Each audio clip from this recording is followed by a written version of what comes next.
turabasuhuje inshuti bakunzi b'ibiganiro bya HDI TV aho tubagezaho amakuru atandukanye ku buzima, twabaha amakuru mu buryo burambuye, twaganira na muganga, ariko nanone tugerageza kubaha amakuru tubinyujije muri filime ngira ngo mujya muyikurikira ingamba. Muri aka kanya rero tugiye kubaha amakuru nanone na amakuru ku buzima, kuko iyo ayo makuru utayazi cyangwa se iyo uyafiteho ubumenyi buke bituma ubuzima bwawe bwangirika. Turagaruka rero ku rubyiruko n'ubuzima bw'imyororokere. Turareba ese hagati y'urubyiruko n'abarezi cyangwa se n'ababyeyi imyifatire imeze gute, ubwumvikane hagati yabo bumeze gute, ese uburyo ababyeyi bifata imbere y'urubyiruko ndetse n'urwo rubyiruko uburyo rushaka kubaho, hari aho bazahurira kugira ngo abo bana imyifatire yabo, imico yabo ejo itazangiza ubuzima bwabo bw'imyororokere. Mu kiganiro rero cy'uyu munsi ndi kumwe na Bwana Ndikumana Sostene, akaba ari umuyobozi wungirije ushinzwe amasomo mu kigo CGFK naho ni Kicukiro mu Kagarama, aho benshi bakunze kwita ku badezami, ngira ngo abantu benshi barahazi hano mu mujyi wa Kigali. Ngira ngo rero impamvu tunaganira n'umwe mu bayobozi bashinzwe uburezi cyangwa se ku bigo by'amashuri nuko muri aka kanya aho tumusanze ari mu mahugurwa yateguwe n'ikigo HDI baho bahuje abarezi mu bigo by'amashuri kugira ngo barebere hamwe ese mu by'ukuri imico y'abana, imyitwarire y'abana mu kigo barayakira gute, niki babafasha kugira ngo umwana agire amakuru ahagije cyangwa se iyo myitwarire ye bamwunganire ntibe yamugusha, navuga ngo mu buzima bubi cyangwa se ntibe yamugusha mu rwobo, ugasanga umwana ubuzima burangiritse kandi umurezi yarazi ko ahari agiye kumugirira neza. Sostene, turagira ngo utangire utubwira ese ubona hagati duhere mu kigo abana inshuro nyinshi cyangwa se umwanya munini babana namwe abarezi, urabona imico y'abana namwe abarezi ubudasa bwa barumvikana bimeze gute? Murakoze cyane ku kibazo cyiza nk'icyo ngicyo. Mu by'ukuri nkatwe duhorana n'abana, twakira abana batandukanye bavuye hirya no hino, ndetse rimwe na rimwe imyitwarire y'umwana ikwereka ishusho y'uko abayeho mu rugo iwabo. Bagenda bazana imico igiye itandukanye. Hari ababa bari mu buzima bugiye butandukanye, ubuzima bwo twavuga bwo hejuru, dukunda kwita bwo hejuru. Hari abandi bari mu buzima buringaniye, ariko abo bose uko bagenda bazana imico itandukanye tubafasha mu buryo bwo kugira ngo tubahe umurongo utangwa n'ikigo cy'ishuri cyangwa n'ubuyobozi bw'ishuri, bitewe n'ishuri uko riteye ryaba rigegamira kuyobokamana cyangwa ishuri risanzwe. Ariko icyo navuga imyitwarire cyangwa se uburyo abanyeshuri bateyemo, bazana izo karagiteri cyangwa imico itandukanye bavanye iwabo bakayizana muri icyo kigo. Birumvikana ahantu hahuriye abantu barenze 2, 3, 4, 100, 500, birumvikana ko ugomba kugira umurongo umwe baha, kuko buri wese azana imico ye avanye mu rugo, ariko tuba twire kugira umurongo umwe tubaha. Urakoze cyane, tuba tugomba kugira umurongo umwe tubaha. Haje abana baturutse mu mico mu duce dutandukanye, mu miryango itandukanye, buri mwe wese afite imyumvire ye, ariko unasibye n'ibyo urubyiruko rwa none rufite uko rwumva ibintu. Bwana Sostene, ndagira ngo mbwire ese mu kigo dufate n'urugero ikigo cy'abihaye Imana, niyo baba atarabihaye Imana bafite imyemerere runaka, batubwiye ko bafite umurongo bagenderaho. Ubonye umwana w'umukobwa arasomana n'umuhungu, icyo gihe wowe nk'umurezi wabifata gute? Wenda umurongo mufite simbizi niba wemera ibintu nk'ibyo cyangwa utabyemera, uwo mwana wamufasha iki?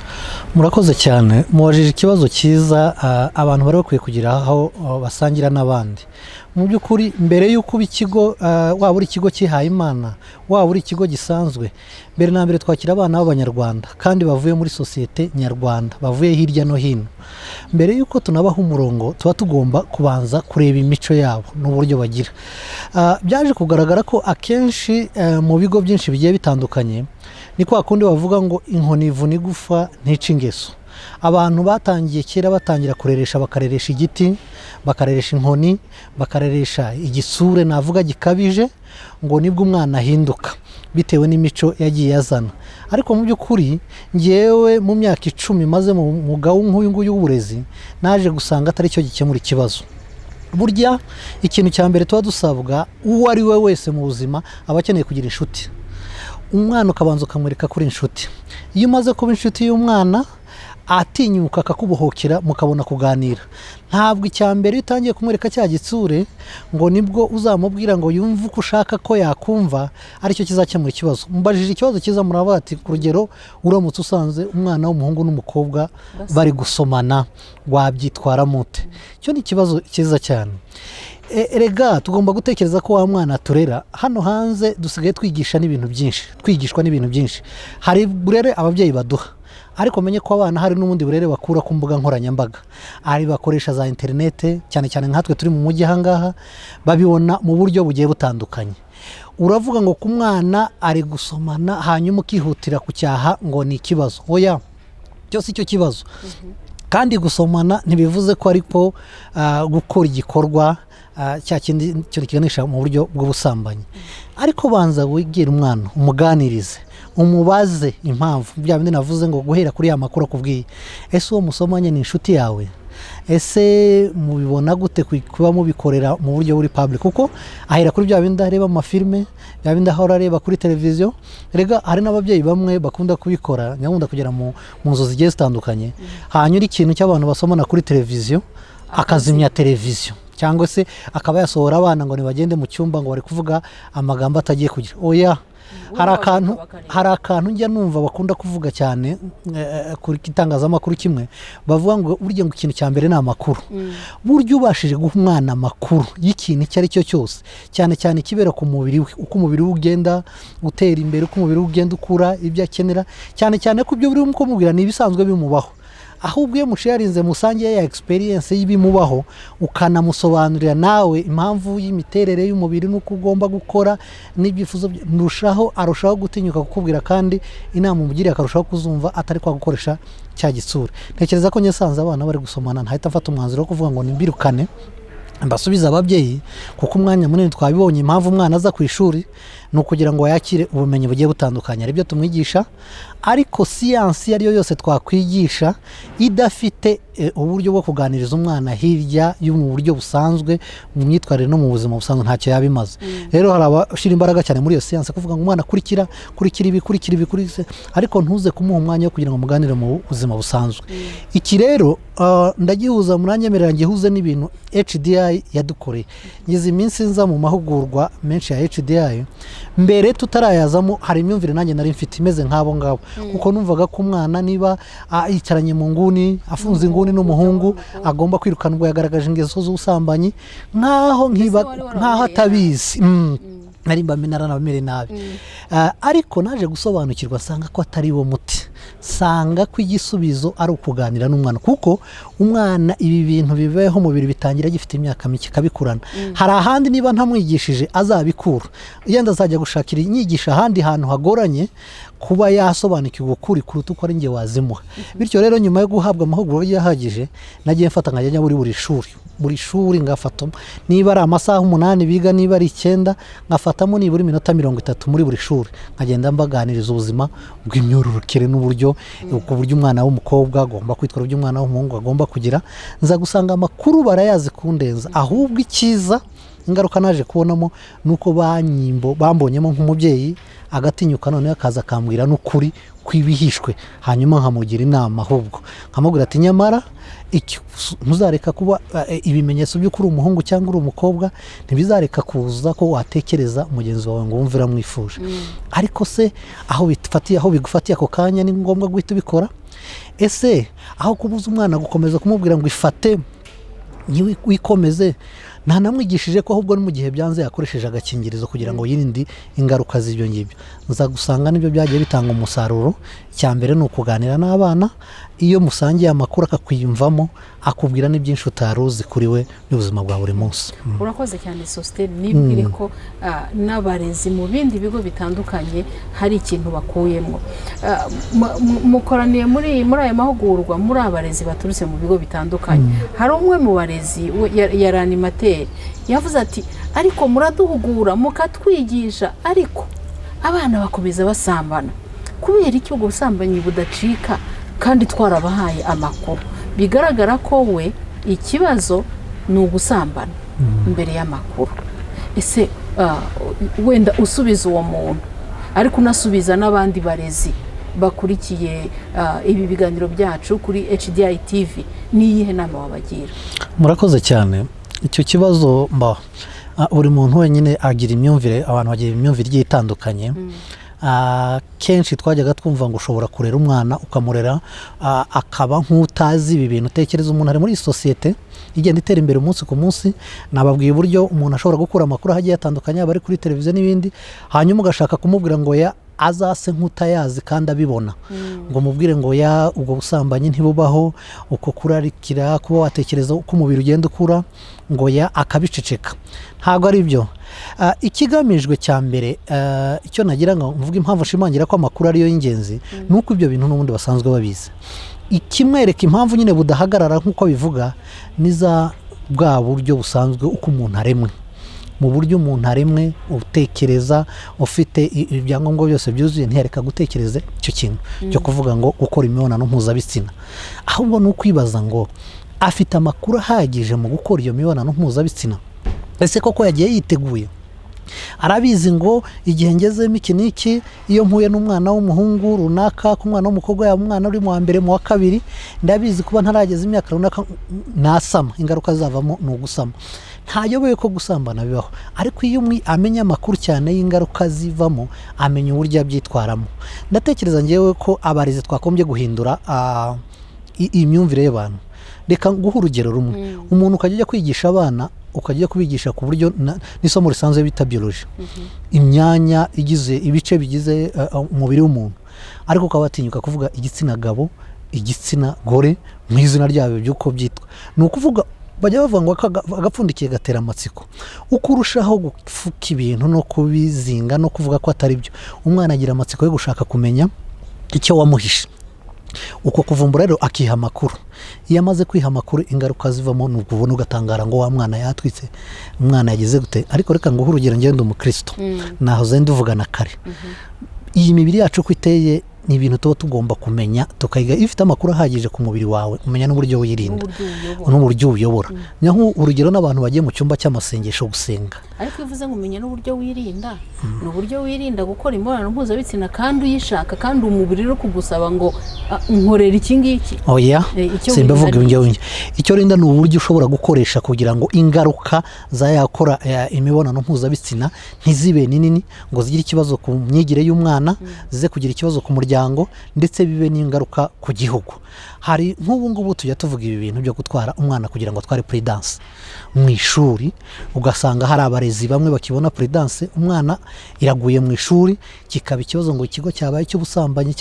Ese ibyiza ni ukudatwara prudence ku mwana kugira ngo abashe kwirinda, cyangwa ni ukumubuza ahubwo akabikora ntayafite ingaruka zayo ukazibona hari inyuma? Ntekereza ko kwigisha umwana gutwara agakingirizo mu gihe bibaye ngombwa ko akora iyo mibonano mpuzabitsina bitewe n'imyumvire y'umuntu, ari byo bifite akamaro kuruta kumuhisha uburyo gakoreshwa.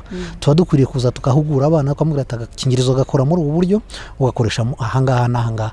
Hari n'ikindi ndetse njya ntekereza HDI ivuga, arabona ubu ngubu tugeze abana b'inkumi iyo bageze mu wa gatanu, mu wa gatandatu, by'ukuri barabikora. Ariko ntekereza ko binanakwiye ko banafata nabo bakwemererwa kujya bafata imiti bafata yo kuboneza urubyaro. Icyo gihe bizamurinda gukomeza kuba yatakaza rya shuri. Njye nicyo ndeba mu gihe yakoze ibyo, kuko aho twatangiye kwigishiriza kubabwira ibyo nk'uko nawe yabivugaga, byagaragaye ko bidatanga umusaruro, kubera ko tutababwira ukuri kw'ibintu uko biri. Ntabwo rero tuzakumira umuntu ngo tujye muri kamera umuntu ngo tumubwire ngo ibiri mu mubiri biceceke, ntuzasambane, ntuzagire gute. Oya, ahubwo turamwereka uburyo bwiza bwo kubikora. Kankoresha iryo jambo, uburyo bwiza bwo gukorera imibonano mpuzabitsina, ariko kandi ntigire ingaruka yatera kuri we, ku babyeyi no ku gihugu. Urakoze cyane. Yaba n'abandi barezi ari uko babyumva, ariko nibwire ko bazagerageza kugukurikira. Hari ikindi kintu rero kiriho ubu, ibigo byinshi, n'ejo nahoze mbibona kuri za Twitter, hari ikigo cyabwiye abana ngo bagomba kuza ku ishuri, abana b'abakobwa bazanye icyemezo cy'uko badatwite. Ngewe nkavuga gusaba umwana icyemezo cy'uko adatwite ntabwo bizakurura cya kintu cy'uko umwana ashobora kuvuga ati ishuri ndariretse burundu ndatwite, cyangwa se akaba yajya no mu buryo bwa magendu, kuko ntashobora kubibwira umubyeyi. Ababyeyi benshi nabo baracyafite ya myumvire iri hasi, umwana ntagomba gukora imibonano mpuzabitsina. Icyo kintu se nawe nk'umurezi mu by'ukuri urakivuga hirya? Murakoze cyane, ni ikibazo cyiza pe. Icyo kibazo ndagisubiza mu buryo bubiri. Icya mbere, ku ruhande rwanjye ntekereza ko uramutse ufashe icyemezo cyo gupimisha abana, ntekereza intego waba ugamije ntabwo yaba ari iyo gukumira umwana, ahubwo akaba ari ukugira ngo umenye yenda uwaba utwite, no kugira ngo ubashe kumenya uko bumuha uburenganzira bwe no kumufata, kugira ngo atazagira ingaruka nyuma. Yenda hari imirimo imwe ivunanye, tuvuga urugero, hari amasiporo amwe n'amwe batakora, ari icyo ugamije. Ntekereza ko cyaba ari byiza gupimisha umwana, ari uko buryo kugira ngo umenye ba bandi wundi ufite ikibazo amenye n'uburyo atwarwamo. Ariko iyindi mpamvu, urundi ruhande, ntabwo ari byiza mbyemera pe kugira ngo ufate umwana w'umukobwa, kwaba ari ryahohotera nabwo mu rundi buryo. Kuko umwana utangiye kuvuga ngo ngewe noneho niba natwite ntabwo nkigiye ku ishuri, arabivamo. Ariko tunagaruke no arashaka none hajye, iyo nari ngiye kuvuga mw'abantu mwe, niba abantu benshi bakirimo babona abana batari gutwita ngo babyare, ntibatekereze ngo ahubwo nuko ikibazo cyakemutse batagisambana, ahubwo ni ibi bikorwa bya HDI cyangwa n'iyindi miryango igiye itandukanye, abana aho bari kugenda basobanukirwa, akamenya uburyo bwiza bwo kugenda bwirinda.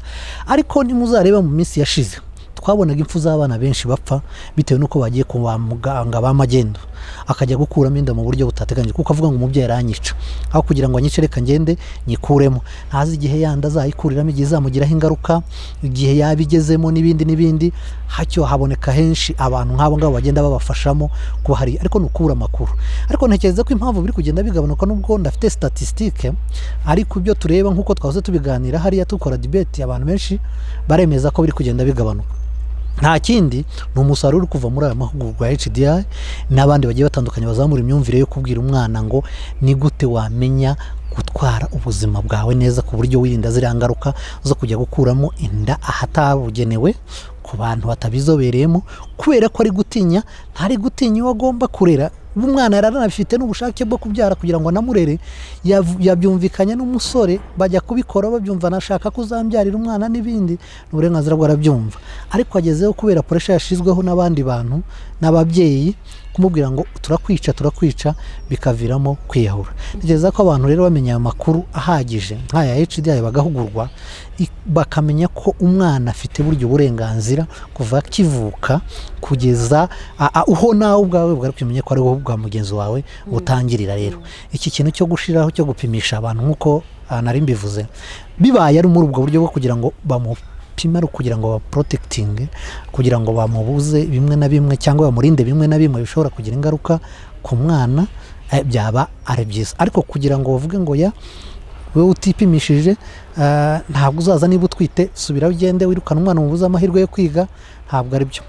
Experience nto yamfite aho ngewe, hari nabo tujya duha abana, buriya ndabafite abana ababyeyi bamwe babana n'abagabo, hagira igihe cyo konsa rwose tukamuha mwanya tukamubwira ati genda, akonsa akagaruka, kandi bari kwiga bagatsinda neza, baratsinda neza cyane. Bafite n'icyumba cy'umwana w'umukobwa, icyumba cy'umwana w'umukobwa aragenda agakorera ibyo ari byo byose, ubwa burenganzira bwe, akabona umwana akaza akamwosa akagaruka gukina amasomo. Ariko njye uko maze kubona burya bituruka ku muntu, baratsinda neza cyane nk'abandi bana, nta kibazo. Ariko dusoza, urakoze cyane Sostene, sa n'ubwira ababyeyi n'abandi barezi batwumva ingaruka zabaho mu kubuza umwana uburenganzira bwe. Niba umwana ashaka gukora imibonano mpuzabitsina ukamwangira, yego simbwiye ababyeyi ngo mureke abana bakora imibonano mpuzabitsina, ariko niba ubona umwana yafashe icyemezo, itegeko ryawe ntabwo rizabimubuza. Niba umwana atwite, kumukura mu ishuri ngira ngo nibyo byagira ingaruka. Ndagira ngo use n'ubabwiraho ingaruka z'iyo myifatire ababyeyi. Murakoze cyane, muvuze ikintu cyiza, nanagitanzemo inama aho twarimo tuganira, nsaba abayobozi ba HDI, nari nababwiye ngo ku bigo by'ishuri burya turarera, nibyo twe tumarana umwanya munini n'abana, ariko nk'abana benshi biga bataha bajya mu ngo zabo bakaganira n'ababyeyi. nahoze nifuza ngo iyaba twagiraga amahirwe abarezi ku ishuri bakajya bahugurwa hamwe n'umwe w'umubyeyi cyangwa ababyeyi bagiye batoranywa mu kigo runaka kugira ngo bakomeze guhindura imyumvire. nagira ngo mbabwire ko ikintu cyagaragaye ni kwa kundi nagaruka kuri cya kintu ngo inkoni ivuna igufwa ntivura ingeso. niba ushaka ko umwana wawe amera cyangwa agendera mu murongo mwiza nk'uko ushaka, ntabwo utekereza ko kumukanga kumubwira ngo ntuzasambane niba atwite va mu ishuri. icya mbere ingaruka uri gutera ugira n'ingaruka zizagira ingaruka ku mwana no ku gihugu. si uko byagakwiriye kugenda, ahubwo muganiriza mbere, mutinyuke, muganire, akubwire ukuri, akubwire n'inshuti ze, noneho umuganiriza uburyo bwiza bwo kuba yakwitwara mu gihe akeneye gukora imibonano mpuzabitsina. imibonano mpuzabitsina idakingirwa agasobanukirwa ingaruka zibamo, hanyuma imibonano ikingiwe mpuzabitsina nayo akayisobanukirwa. icyo gihe rero umwana aragutinyuka kugira iyo amaze kumenya aya makuru ahagije, aratinyuka akanakubwira ati n'ibyo yanatekerezaga n'ibyo yagambiriraga akabigusangiza akabikubwira. cya kabiri, byaba byiza utinyutse ukajya uganiriza umwana wawe iyo amaze gukura, ukajya umubwira ngo ariko uza agakingirizo icyo ari cyo mu rugo, ugahera mu rugo. ese mu by'ukuri ko mbona ujyana n'aba runaka, ugendana n'inkumi z'aba runaka n'ahariya n'ahariya, ahubwo iyo mugiye mujya mutekereza ko nibura ku by'agakingirizo. icyo gihe umwana amaze kumenya ko ibyo ari gutekereza nawe ubizi, abifata nk'ibisanzwe, agatinyuka noneho akakubwira ukuri. kuko uzanga kumuha amakuru azayamenyera ahandi, uzayamuhisha, wange kumufungurira ya televiziyo azayirebera ahandi mu bundi buryo. ibyaba byiza rero mwajya musangira ukamubwira atari ko ibyo warebye ni ibiki, bigenda gute, akatinyuka akakubwira ya makuru. reka experience ntoya, kera twajyaga tubivuga, umwana ukingiranwa mu gipango cyane, agafungiranwa ngo ntazasohoka, ntazagira gute, ntazabonane n'abandi, byajyaga bigaragara ko rimwe na rimwe basimbuka ijoro bakajya mu yayo mu boîte de nuit, agatereta no muzamu akagira ate, kandi yasohotse yaciye ikiziriko, ni nka yahene iciye ikiziriko. abikora noneho atitangiriye itama akarekura, hanyuma ingaruka watangira kubona ingaruka akaba ari umubyeyi yikanga ati iyo mbimenye. rero nagira byiza ko ababyeyi batinyuke baganiriza abana, bababwira uburyo bwiza bwo kwitwara, kuko amakuru barayazi ndetse baranayazi ko yabarenze. urakoze cyane Sostene, reka ngushimire, nshimire n'abakurikiye iki kiganiro. mu by'ukuri nk'uko yabivugaga, ntabwo ababwiye ngo bwira umwana ngo kora imibonano mpuzabitsina, ariko mubwira uburyo bikorwamo, unamubwire n'ingaruka zaba mu cyemezo uwo mwana yabafashe. ndakeka ko ari byo byamugirira akamaro. abarezi rero mu bigo bitandukanye, abona umwana asomanye na hari n'ibigo umuhungu n'umukobwa batemerewe kwegerana. mu by'ukuri ubwo burezi navuga ko bwataye igihe, kuko wa mwana uko ubibona we ntabwo ariko abibona. nibwire ko buhoro buhoro rero ibintu bizajya bihinduka, tukaganisha abana ahantu ho gufata icyemezo gikwiriye yagize amakuru. ikindi kandi nitubana n'abana ngira ngo tutabatera ubwoba, nabo bazatinyuka. ibyo ni byo. murakoze namwe cyane.